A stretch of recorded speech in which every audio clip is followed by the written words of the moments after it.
ದೇಶದಲ್ಲಿ ರಾಷ್ಟ್ರಪತಿ ಮತ್ತು ರಾಜ್ಯಪಾಲ ಹುದ್ದೆಗಳು ಸಂವಿಧಾನಿಕವಾಗಿದೆ. ಅದು ಯಾವುದೇ ಪಕ್ಷಕ್ಕೆ ಸೀಮಿತವಾಗಿರುವುದಲ್ಲ. ಆದರೆ ರಾಜ್ಯಪಾಲರು ರಾಜ್ಯದಲ್ಲಿ ಒಂದು ಪಕ್ಷದ ಪರ ನಿಂತಿರುವುದು ಖಂಡನೀಯ. ಸುಪ್ರೀಂ ಕೋರ್ಟ್ನ ಆದೇಶಗಳನ್ನು ಧಿಕ್ಕರಿಸಿ ಕಾನೂನು ಬಾಹಿರ ಕೆಲಸವನ್ನ ಮಾಡಿದ್ದಾರೆ. ಸಂವಿಧಾನಕ್ಕೆ ಅಪಚಾರ ಎಸಗುವ ಮೂಲಕ ಪ್ರಜಾಪ್ರಭುತ್ವದ ಕಗ್ಗೊಲೆಯನ್ನ ನಡೆಸಿದ್ದಾರೆ ಎಂದು ಕೆಪಿಸಿಸಿ ಸದಸ್ಯ ಎಂ ವೆಂಕಪ್ಪ ಗೌಡ ಆರೋಪಿಸಿದ್ದಾರೆ. ಅವರು ಸುಳ್ಯದಲ್ಲಿ ಮಾಧ್ಯಮಗೋಷ್ಠಿಯನ್ನ ಉದ್ದೇಶಿಸಿ ಮಾತನಾಡಿ, ರಾಜ್ಯದಲ್ಲಿ ಮತ ಎಣಿಕೆಯ ನಂತರ ಹಲವು ರಾಜಕೀಯ ಚಟುವಟಿಕೆಗಳು ನಡೆಯುತ್ತಿದೆ. ರಾಜ್ಯಪಾಲರು ಒಂದು ಪಕ್ಷದಿಂದ ಬಂದವರು ಆಗಿರಬಹುದು, ಆದರೆ ರಾಜ್ಯಪಾಲ ಹುದ್ದೆ ಅಲಂಕರಿಸಿದ ಮೇಲೆ ನ್ಯಾಯದ ಪರ ನಿಲ್ಲಬೇಕು. ರಾಜ್ಯಪಾಲರು ಸುಪ್ರೀಂ ಕೋರ್ಟ್ನ ಆದೇಶವನ್ನ ಪಾಲಿಸದೆ ನ್ಯಾಯವನ್ನ ಬುಡಮೇಲು ಮಾಡಿದ್ದಾರೆ.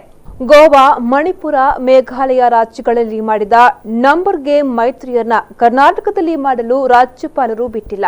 ಬಿಜೆಪಿಯ ಪರವಾಗಿ ಕೆಲಸ ಮಾಡುವ ರಾಜ್ಯಪಾಲರು ಕುದುರೆ ವ್ಯಾಪಾರ ಮಾಡಲು ಬಿಜೆಪಿಗರಿಗೆ 15 ದಿನ ಕಾಲಾವಕಾಶ ನೀಡಿದ್ದಾರೆ. ಆದರೆ ಈ ಎಲ್ಲಾ ಅಂಶಗಳನ್ನ ಸುಪ್ರೀಂ ಕೋರ್ಟ್ ಗಮನಿಸಿ ಇವತ್ತು ತೀರ್ಪು ನೀಡಿದೆ.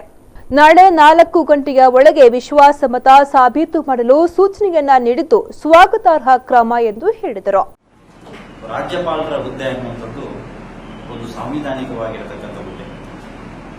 ಮುಖ್ಯಮಂತ್ರಿಗೂ ರಾಜ್ಯಪಾಲರಿಗೂ, ರಾಷ್ಟ್ರಪತಿಗೂ ಪ್ರಧಾನಮಂತ್ರಿಗೂ ವ್ಯತ್ಯಾಸಗಳಿದ್ದಾವೆ. ಅವರವರ ಪಕ್ಷಕ್ಕೆ ಈ ಹುದ್ದೆಯನ್ನ ಬಳಸಿಕೊಳ್ಳತಕ್ಕಂಥದ್ದು ಅತ್ಯಂತ ಖಂಡನೀಯ ಮತ್ತು ಖೇದಕರವಾಗಿರತಕ್ಕಂಥದ್ದು ಮತ್ತು ಇದು ಪ್ರಜಾಪ್ರಭುತ್ವಕ್ಕೆ ಅಪಚಾರವನ್ನ ಎಸಗಿರತಕ್ಕಂಥ ಸಂಗತಿ ಇವತ್ತು ಕರ್ನಾಟಕದಲ್ಲಿ ನಡೆದಿದೆ ಅನ್ನುವಂತ ನೋವಿನ ಸಂಗತಿಯನ್ನು ಈ ಸಂದರ್ಭದಲ್ಲಿ ಹೇಳಲಿಕ್ಕೆ ನಾವು ಇಷ್ಟಪಡ್ತಾ ಇದ್ದೇವೆ. ಮಾಧ್ಯಮಗೋಷ್ಠಿಯಲ್ಲಿ ಮುಖಂಡರಾದ ಸುರೇಶ್ ಅಮೈ, ಸಿದ್ದಿಕ್ ಕೊಕ್ಕೋ ಇನ್ನಿತರರು ಹಾಜರಿದ್ದರು.